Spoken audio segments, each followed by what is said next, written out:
गर्छ Mona Lisa Steve Jobs better not fuck with me धेरै गज किनिदिन्छु तेरो अल कम्पनी फेरि म पैसा तसँग पैसा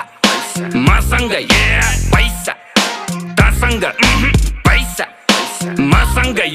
शाहरुखलाई लोन ब्याक सलमानको डोनर म पैसाको गोलमाल बाँडिजेको ओनर म साँच्चीकै भनेको कुरो सुन्दा फेरि ठट्टा लाग्छ चन्द्रमामा जग्गा मेरो धनी पूर्जा पक्का बाचा 5 देखि 10 20 150 मस्ती सक्यो ल पर्खी प्रिन्ट हुन्छ पर्सी फेसबुक र इन्स्टा यो ट्विटरको चिन्ता भन कति लाग्छ पैसा यो तिनटैलाई किन्दा पैसा